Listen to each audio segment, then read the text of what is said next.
पहलगाम आतंकी हमले के बाद से दुनिया भर के देशों की निगाहें भारत पर टिकी हुई हैं। पाकिस्तान आतंकी संगठनों को पालता पोसता है और उनका समर्थन करता है, ये दुनिया के किसी भी देश से छिपा नहीं है। वहीं इस बीच अमेरिका का पहलगाम आतंकी हमले को लेकर बड़ा बयान सामने आया है। दरअसल पहलगाम आतंकी हमले की अमेरिका ने निंदा तो की थी, लेकिन उसका रवैया काफी हद तक ढुलमुल रहा था। लेकिन अब अमेरिकी संसद के स्पीकर माइक जॉनसन ने भारत का साथ देने को लेकर बड़ी बात कही है। एक कार्यक्रम के दौरान माइक जॉनसन ने कहा कि भारत में जो हुआ है उसके प्रति हमारी पूरी संवेदना उनके साथ है। हम अपने सहयोगियों के साथ खड़ा होना चाहते हैं। भारत कई मायनों में हमारा महत्वपूर्ण साझेदार देश है।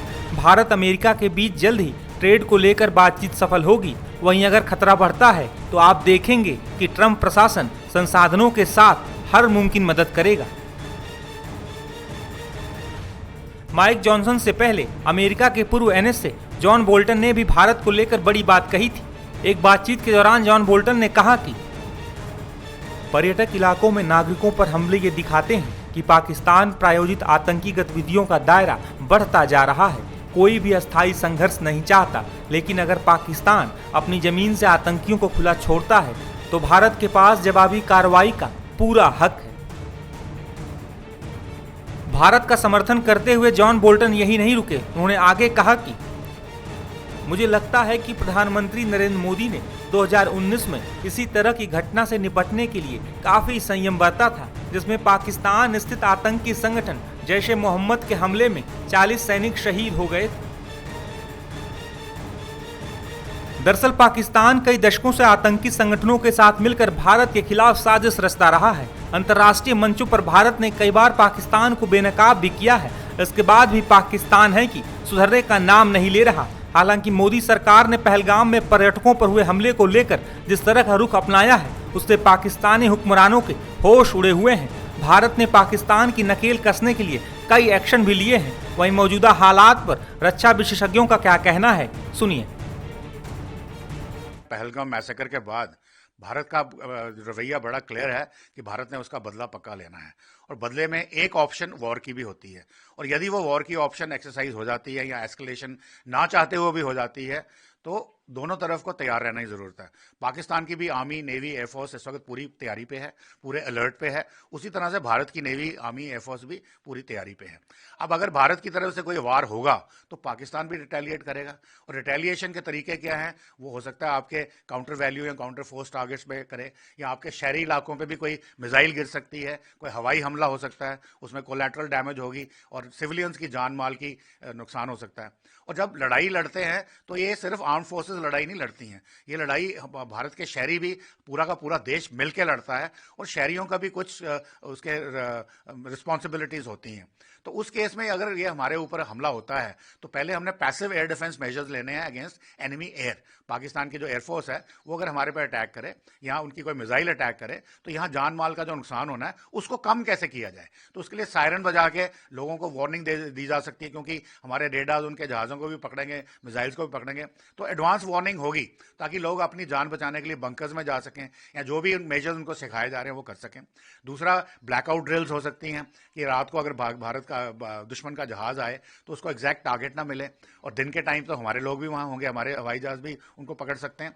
तो इस तरह की जो ड्रिल्स हैं वो करनी जरूरी है, ताकि लोगों की जान, अगर कोई इंजर्ड हो जाता है तो उसको फर्स्ट एड कैसे देनी है, उसका हवाई जहाज इवैक्यूएट कैसे करना है हॉस्पिटल में, ताकि जान और माल की जो क्षति है वो कम से कम की जा सके।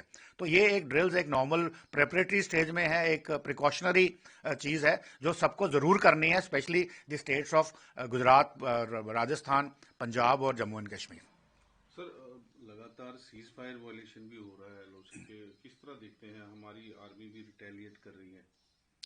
देखिए, सीज फायर वायलेशन मैंने बोला 22 अप्रैल से जो है 53 हो चुकी हैं, और ये सीज फायर वायलेशन चल रही है despite the agreement between India and Pakistan. DGMOs की बात भी होती है, और उसके बाद जो हमारी फ्लैग लेवल मीटिंग्स होती हैं ब्रिगेड कमांडर लेवल पे, परंतु वो हमेशा कह देते हैं कि ये हमने नहीं की, ये कोई नॉन स्टेट एक्टर्स थे, या कोई आतंकवादी थे, या ये लोग कोई फ्रीडम फाइटर्स थे। परंतु अभी की जो सिचुएशन ये है कि दो ही कारण है सीज फायर वायलेशन के। सारी की सारी जो फौजें हैं उस पर डटी हुई हैं, क्योंकि लगता है कि अटैक इमिनेंट है, वॉर इमिनेंट है, तो वो सारे डटे हुए हैं, अपनी अपनी वॉर लोकेशन पे बैठे हुए हैं और पाकिस्तानियों की तरफ से पैनिक है। और उसकी रीजन ये है कि जब भी कुछ होता है उनके उनके अपने मोर्चे के सामने कोई हरकत होती है या कोई आवाज आती है तो उनको लगता है कि शायद भारत की तरफ से अटैक हो रहा है और वो स्मॉल आर्म्स फायर खोल देते हैं। और तो ये सब पैनिक है। अगर वो सोचे समझे तरीके से वायलेशन करते तो शायद आर्टिलरी का भी इस्तेमाल करते, अब वो नहीं कर रहे हैं, ये ओनली उनके स्मॉल आर्म्स की फायरिंग हो रही है। और भारत की तरफ से भी जब भी उनका कोई स्मॉल आर्म्स फायर खुलता है किसी भी डायरेक्शन में खुलता है तो एक अप्रोप्रिएट प्रॉपर मेजर्ड रिस्पॉन्स दिया जाता है। तो इस तरीके से ये पैनिक दिखाती है कि जो सीज फायर वायलेशन कंटिन्यूसली करे जा रहे हैं, स्पेशली 22 अप्रैल के बाद। लेकिन सर यूएन तो उसको किस तरह देखते हैं? देखिए, यूनाइटेड नेशंस बना ही इसलिए है कि दुनिया में पीस रहे, वॉर नहीं होना चाहिए। पर अगर आप यूनाइटेड नेशंस की ऑर्गेनाइजेशन देखें, वीटो पावर्स के बारे में देखें, जो बड़े बड़े 5 कंट्रीज हैं जो ताकतें हैं उनके पर्सनल इंटरेस्ट को देखें तो यूनाइटेड नेशंस के स्टेटमेंट का कोई मतलब नहीं रह जाता।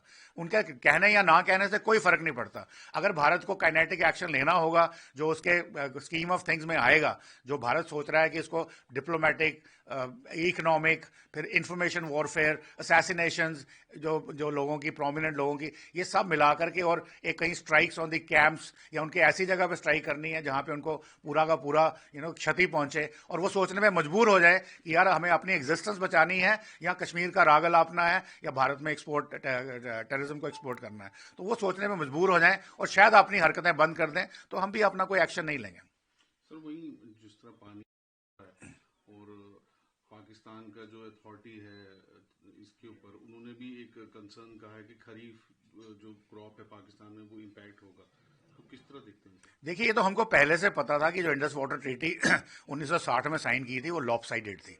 80% पानी पाकिस्तान को जा रहा था, 20% हमें मिल रहा था। और पाकिस्तान की लाइफलाइन है क्योंकि पाकिस्तान का जो पंजाब प्रोविंस है वहां पे 70% एग्रीकल्चर इसी पानी पर डिपेंडेंट है और वो व्हीट बोल ऑफ पाकिस्तान कहा जाता है और वो पाकिस्तान को फीड करता है। यदि वो पानी आज जो एग्जैक्टली जो लेवल्स हैं उसके बावजूद उनका सिंध के साथ झगड़ा है, सिंध जो है डेजर्ट में कन्वर्ट होता जा रहा है क्योंकि पंजाब वाले उनको अपना पानी छोड़ देते नहीं, जैसा इंटरस्टेट डिस्प्यूट्स होते हैं वाटर के, और वो चल रहा है। अब उसके बाद अगर उसको हम और कम कर देंगे तो उनके वाटर लेवल्स कम जाएंगे, खरीफ जो उनकी क्रॉप है वो बर्बाद हो जाएगी। जैसे आपने बोला कि उनकी कमीशन ने ऑलरेडी हमें लिखा है कि आप पानी मत रोकिए, मगर वो तो हमने ऑलरेडी सस्पेंशन का डिसीजन ले लिया है और चिनाब में हमने स्टोरेज भी शुरू कर दी है, डाइवर्जन भी शुरू कर दी है। इसी तरह से हम जेलम में भी कर सकते हैं, जेलम में भी तुलबुल नेविगेशन प्रोजेक्ट में भी कर सकते हैं, किशन गंगा का पानी सारा का सारा वुलर में आ सकता है, तो उसको भी हम रोक सकते हैं। तो उससे ये जो फर्दर जो सिचुएशन है पाकिस्तान के अंदर एग्जैसरबेट होगी और उनको लगेगा कि भाई देखो हमारी खतरा, हमारा अस्तित्व ही खतरे में है। कौन लोग हैं वो? जो पाकिस्तान के आका है, आईएसआई के लोग हैं जो पंजाब में रहते हैं, प्लस उनके जो चीफ हैं जिनको वो समाज सेवी कहते हैं, आतंकवादियों के जैसे हाफिज सईद, मुल्ला उमर जैसे लोग हैं। तो ये लोगों को जब अपनी अपनी एग्जिस्टेंस का खतरा आएगा तो शायद इनके बुद्धिजीवी बोलेंगे भाई देखो, पाकिस्तान को बोलेंगे कि भाई देखिए आप अपना आतंकवाद जो एक्सपोर्ट करना बंद करिए, कश्मीर राग बंद करिए, नहीं तो भारत हमें तबाह कर देगा और पाकिस्तान का कहीं कहीं नक्शे से निशान मिट जाएगा।